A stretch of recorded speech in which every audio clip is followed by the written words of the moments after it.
দিনাজপুরের বাজারে উঠতে শুরু করেছে বিভিন্ন জাতের লিচু। বিশেষ করে বেদানা, বোম্বাই ও চায়না জাতের লিচুর ফলন কিছুটা কম হওয়ায় দাম বাড়ার শঙ্কা করছেন ক্রেতারা। আর এই বিষয়ে জানাতে ফলের বাজার থেকে যুক্ত আছেন সহকর্মী কঙ্কন কর্মকার। কঙ্কন, বাজারে কোন কোন জাতের লিচু উঠেছে আর দাম কেমন জানাবেন? আপনাকে শুরুতে জানিয়ে রাখি যে দিনাজপুরের কালীতলা যে এলাকা, মূলত এখানেই বাৎসরিক যে লিচুর বাজার সেটি বসে।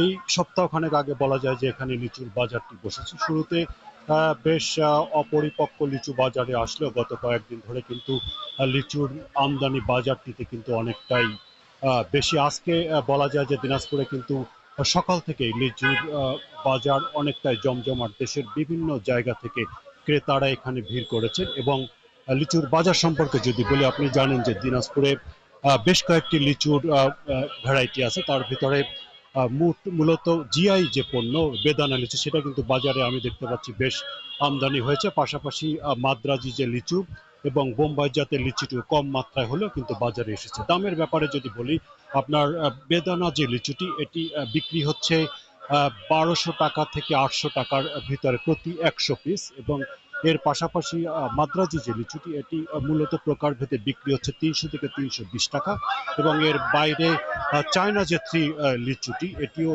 মূলত এক্সপেন্সিভ একটি লিচু, এটিও বিক্রি হচ্ছে প্রায় 1200 টাকা থেকে 1000 টাকার ভিতরে। এবং এর বাইরে আরেকটি যে লিচু সেটিও বেদানার পাশাপাশি এর ভ্যারাইটি বলা যায়, সেটি 450 থেকে 500 টাকার ভিতরে বিক্রি হচ্ছে। এই ছিল দিনাজপুরের লিচুর যে প্রকারভেদ।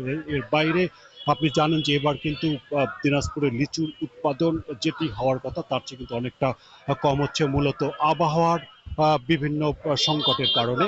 এবং আপনার এই বছর কিন্তু গাছে লিচুও অনেকটা কম এসেছে, এবং এর বাইরে কিন্তু কিন্তু অনেক। তো দিনাজপুরের লিচুর বাজার নিয়ে জানাচ্ছিলেন সহকর্মী কঙ্কন কর্মকার।